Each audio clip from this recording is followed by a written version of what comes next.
BRS నాయకులకు మేము ఒకటే చెప్తున్నాం, మీరు గతంలో మరి 500 బోనస్ సన్నవడ్లకు ఇస్తామని చెప్పి 2020లో మరి ఎగ్గొట్టినటువంటి చరిత్ర మీది. కానీ మాది ఒక్కొక్కటి నిలబెట్టుకుంటాం.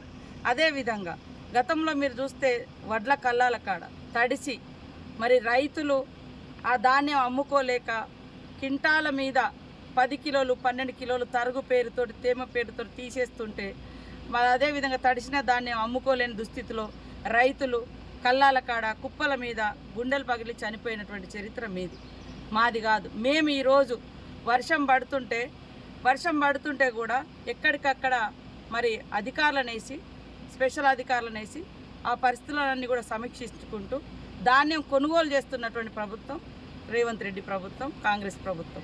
అదే కాకుండా ఇవాళ వడ్లు కొన్న వెంటనే 3 నుంచి 5 రోజులలో వాళ్ళ యొక్క డబ్బులు కూడా వాళ్ళ అకౌంట్లలో జమ చేస్తున్నారు.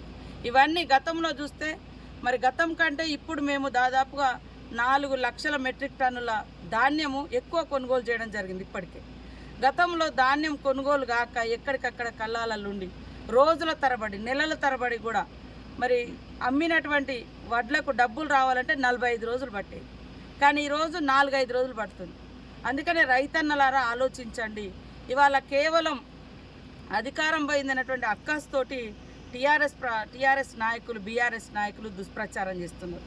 మొన్న ఎంపీ ఎన్నికల కంటే ముందు మరి పదే మీకు మాకు 1%, మీకు మాకు 1% ఓటింగ్ తేడా అని అన్నారు. ఎస్ 1%.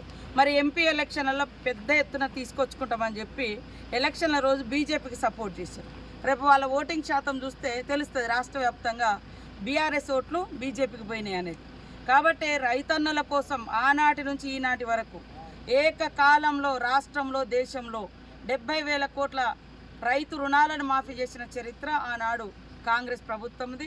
రాష్ట్రంలో వైఎస్ఆర్ గారు ఉన్నప్పుడు సోనియమ్మ గారి ఆదేశం మేరకు రేపు కూడా మరి ఆగస్టు 15వ తారీఖు వరకు రాష్ట్రంలో ఉన్నటువంటి రైతుల యొక్క రుణాలు మాఫీ చేసేందుకు ఆర్థిక వ్యవస్థ చిన్నాభిన్నమైనా కూడా మరి అన్ని అవసరాలను ప్రజల యొక్క అవస్థలను దృష్టిలో పెట్టుకొని మరి ఒక క్రమశిక్షణ కలిగినటువంటి విధంగా కాంగ్రెస్ ప్రభుత్వం పరిపాలిస్తుంటే తట్టుకోలేకపోతున్నారు.